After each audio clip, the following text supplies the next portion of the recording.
Den siste tida har det vært flere medieoppslag om manglende rutiner for registrering av skader norske soldater pådrar seg under tjeneste i utenlandsoperasjoner. Men det framstår uklart om situasjonen for soldater som tjenestegjør i Norge er den samme, eller om Forsvaret har adekvate rutiner for innrapportering og registrering av disse skadene. Finnes det en fullstendig oversikt over skadetilfeller for ansatte og vernepliktige i innenlands tjeneste, og blir denne informasjonen i så fall systematisert? Statsråd Faremo. Forsvaret som arbeidsgiver har klare regler og rutiner for registrering og rapportering av alle yrkesrelaterte skader på sitt personell. Og det er den lokale sjef som har ansvar for at slik registrering og innmelding skjer til militære så vel som sivile myndigheter i henhold til de fastsatte bestemmelsene.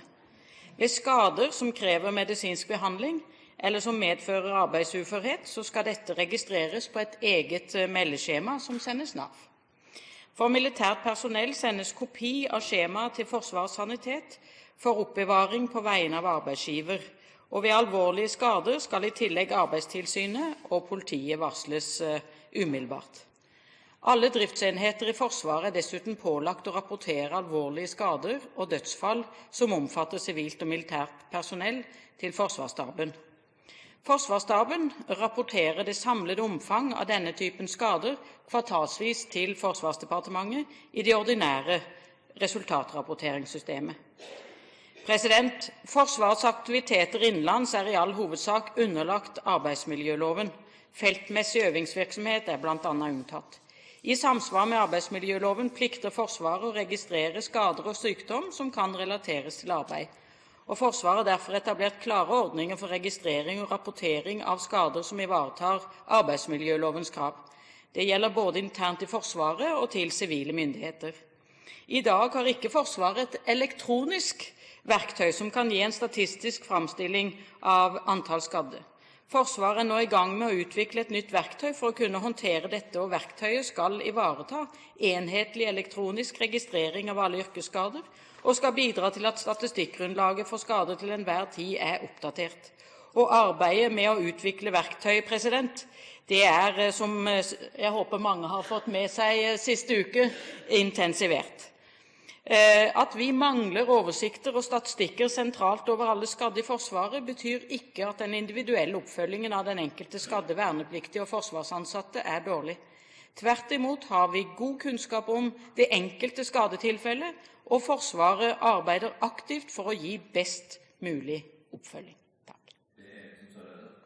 Jeg takker for svaret, og det er uhyre viktig å ha god oversikt over skadde både innenlands og utenlands, særlig fordi vi vet at dette har stor betydning for senskader, som ofte materialiserer seg etter at skaden inntreffer. Vi kan nevne som et eksempel mange i Forsvaret som har opplevd kuldeskader, som ikke har blitt rapportert og registrert på grundig måte. I mars 2008 stilte representanten Bredvold et spørsmål om skadde i internasjonale operasjoner til forsvarsminister Strøm-Eriksen. Da fortalte forsvarsminister Strøm-Eriksen at Forsvaret hadde oversikt, og ikke minst så var det sånn at man hadde full oversikt og registrert relevant helseinformasjon for den enkelte soldat, og gjennom Forsvarets helseregister tilgjengelig statistisk informasjon på et aggregert nivå. Hun var, trygg på at det i dag foregår en grundig registrering av alle relevante helseopplysninger for soldater og befal som har gjennomført utenlandstjeneste. Så vet vi jo at det ikke stemte. For bare et par uker siden måtte statsråd Faremo rykke ut og fortelle at registreringsrutinene og rapporteringsrutinene ikke var gode nok. Spørsmålet er, vet vi at de er gode nok for soldater innenlands, når de åpenbart ikke var gode nok for soldater utenlands? Statsråd Faremo.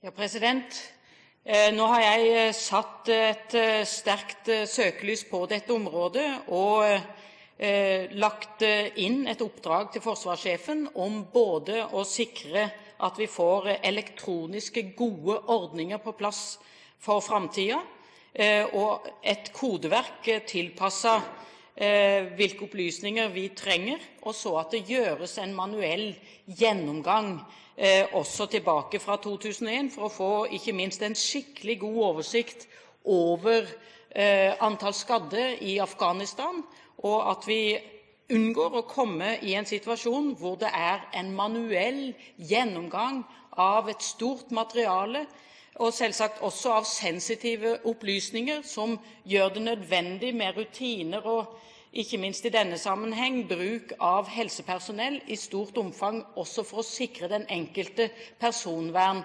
underveis. Eriksen.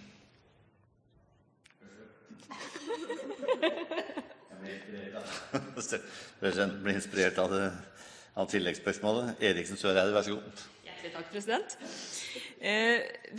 Både forsvarsminister Faremo og jeg har mottatt et brev fra Krigsskoleutdannede offiserers landsforening, hvor de blant annet peker på et mulig tiltak, og det er at det opprettes et ansvarlig kontaktpunkt i et såkalt innslusingssystem, der alle med senskader og andre skader kan henvende seg for å være sikker på at all informasjonen kommer inn til rett instans. Er det noe departementet vil være med på å vurdere? Statsråd Faremo. Det er to ting, tror jeg, som er relevante i den forbindelse. Det ene er at veteranene som har et spørsmål, behov for hjelp, skal kunne enkelt finne det ved å gå inn en dør. Det har jeg bedt forsvarssjefen gå gjennom hvordan vi har satt opp veteranadministrasjonen vår og sikre at vi gjør den så enkel tilgjengelig som mulig.